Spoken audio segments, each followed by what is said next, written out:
श्री परमात्मने नमः। श्री रामचरितमानस बालकांड। आगे महादेव जी यह देखकर मन ही मन मुस्कुराते हैं कि विष्णु भगवान के व्यंग वचन दिल लगी नहीं छूटते। अपने प्यारे विष्णु भगवान के इन अति प्रिय वचनों को सुनकर शिव जी ने भी भृंगी को भेजकर अपने सब गणों को बुलवा लिया।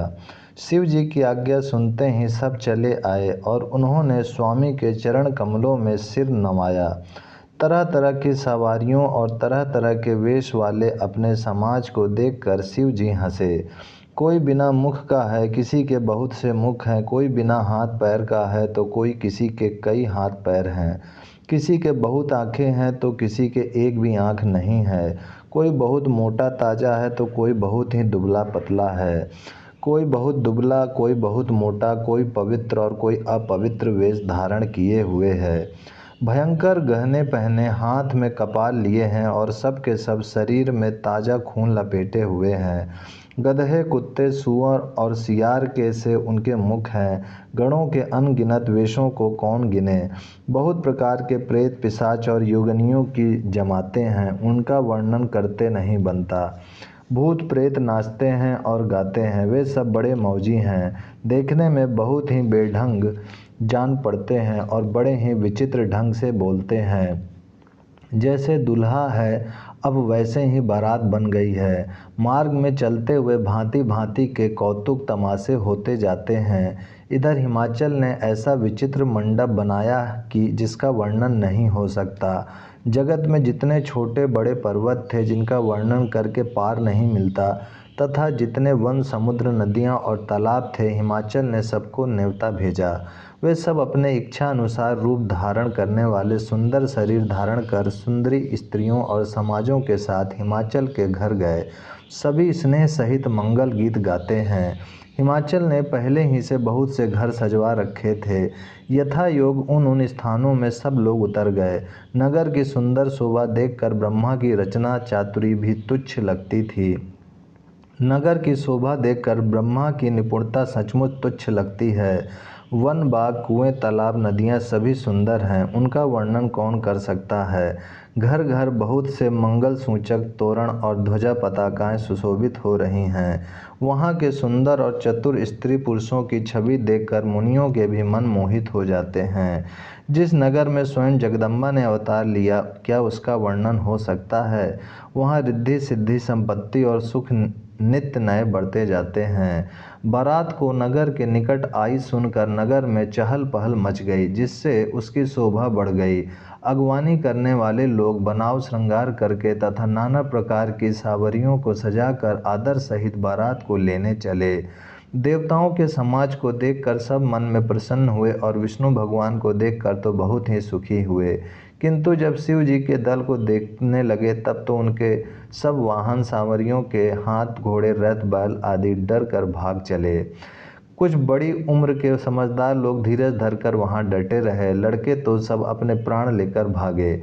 घर पहुंचने पर जब माता पिता पूछते हैं तब वे भय से कांपते हुए शरीर से ऐसे वचन कहते हैं, क्या कहें, कोई बात कही नहीं जाती। यह बारात है या यमराज की सेना। दूल्हा पागल है और बैल पर सवार है। सांप कपाल और राख ही उसके गहने हैं। दूल्हे के शरीर पर राख लगी है, सांप और कपाल के गहने हैं। वह नंगा जटाधारी और भयंकर है। उसके साथ भयानक मुख वाले भूत प्रेत, पिशाच, योगिनियाँ और राक्षस हैं।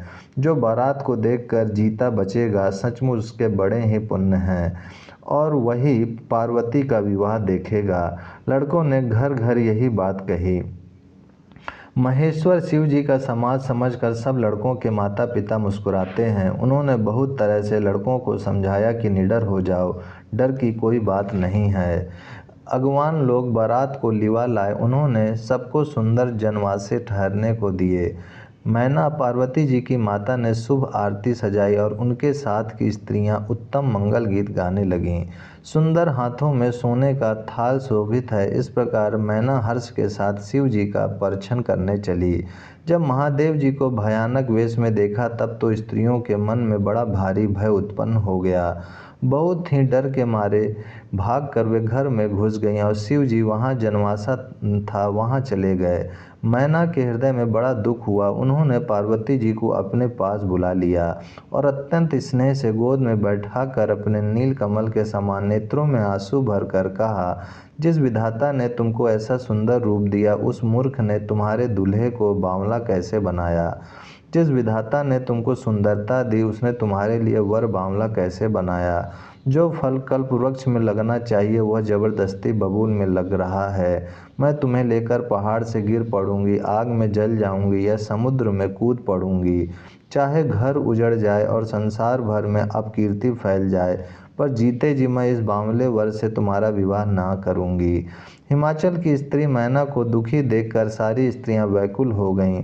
मैना अपनी कन्या के स्नेह को याद करके विलाप करती रोती और कहती थी, मैंने नारद का क्या बिगाड़ा था जिन्होंने मेरा बसता हुआ घर उजाड़ दिया और जिन्होंने पार्वती को ऐसा उपदेश दिया कि जिससे उसने बावले वर के लिए तप किया। सचमुच उनके न किसी का मुँह है, न माया, न उनके धन है, न घर है और न वह स्त्री ही है। वे सबसे उदासीन हैं, इसी से वे दूसरे का घर उजाड़ने वाले हैं। उन्हें न किसी की लाज है, न डर है। भला बांझ स्त्री प्रसव की पीड़ा को क्या जाने। माता को विकल देखकर पार्वती जी विवेक युक्त कोमल वाणी बोली, हे माता, जो विधाता रच देते हैं वह टलता नहीं है। ऐसा विचार कर तुम सोच मत करो। जो मेरे भाग्य में बावला ही पति लिखा है तो किसी को क्यों दोष लगाया जाए। हे माता, क्या विधाता के अंक तुमसे मिट सकते हैं। वृथा कलंक का टीका मत लो।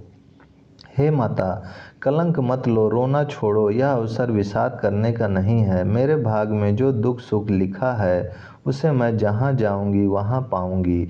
पार्वती जी के ऐसे विनय भरे कोमल वचन सुनकर सारी स्त्रियाँ सोच करने लगीं और भांति भांति से विधाता को दोष देकर आँखों से आंसू बहाने लगीं। इस समाचार को सुनते ही हिमाचल उसी समय नारद जी और सप्त ऋषियों को साथ लेकर अपने घर आए। ओम शांति शांति शांति।